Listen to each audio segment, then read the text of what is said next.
Hey Brogans, welcome back to Lyra and Bonbon's Off Jobs. This is Chapter 2, a little light reading.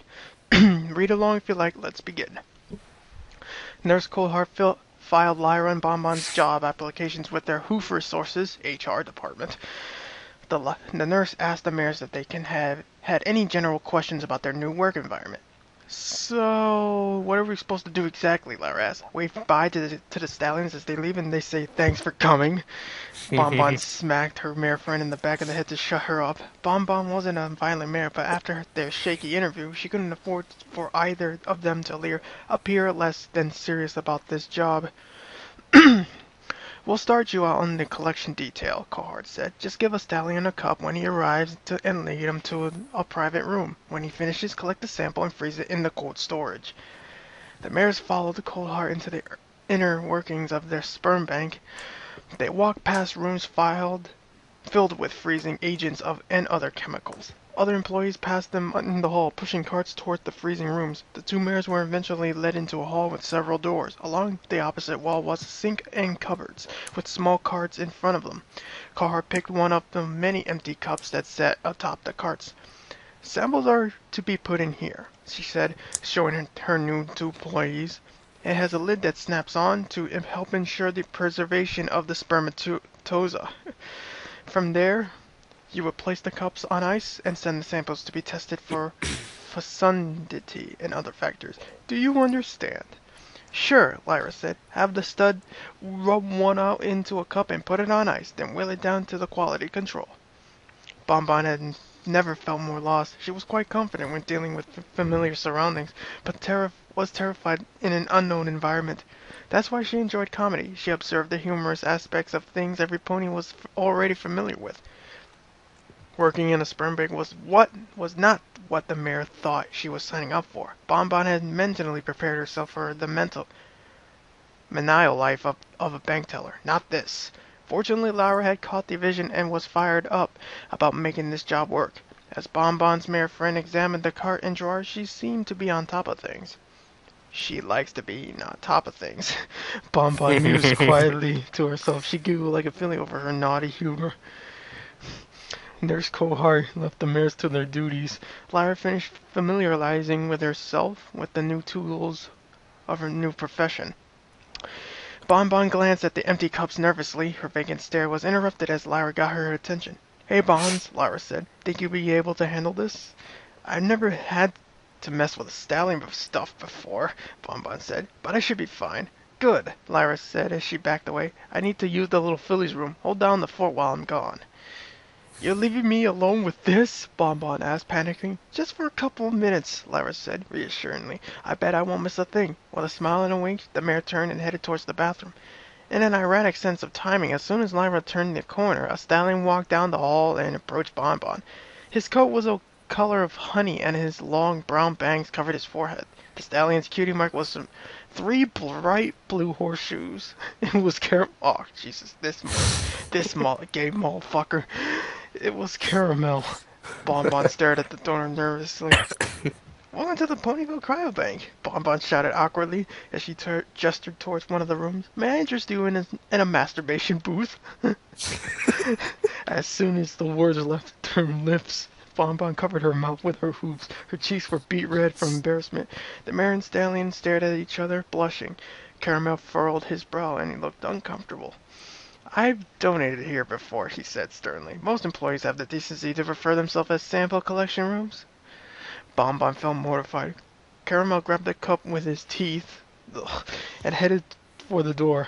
Bonbon inched away from the stallion as he walked past her and entered the room, locking the door behind him. Bonbon sat along in the hallway and wished Lyra would return. Her unicorn friend was always more open than confident when talking about sexual matters.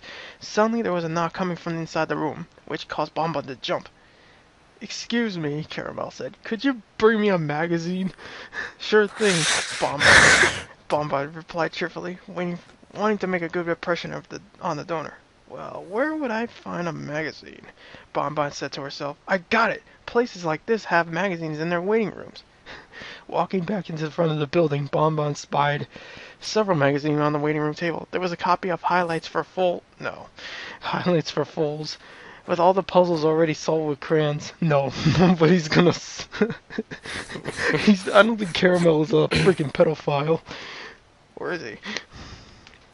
An equestrian geographic from 10 years ago debunking the Nightmare Moon myth, and a medical publication of those who in the cryobanking profession.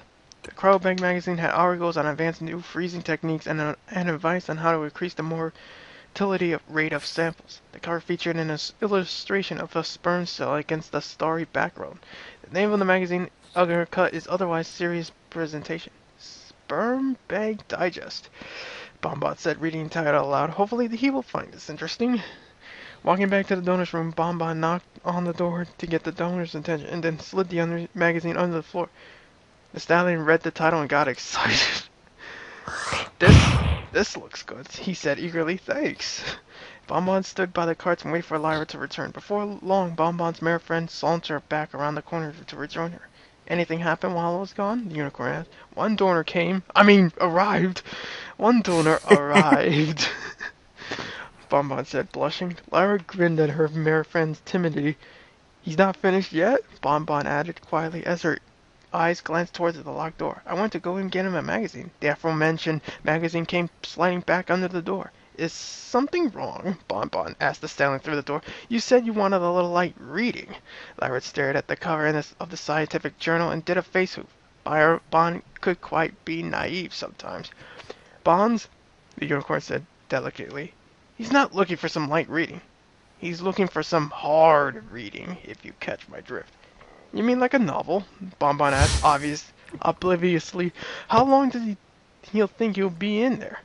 Is this some kind of joke? Caramel asked, interrupting the mayor's conversation. I was expecting porn. Given that it was an unfamiliar work environment, Bonbon was still a little slow to pick up on certain aspects of her new job. You thought I was bringing you porn?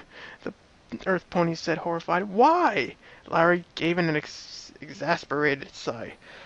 I wanted to read it for the articles, Caramel said sarcastically.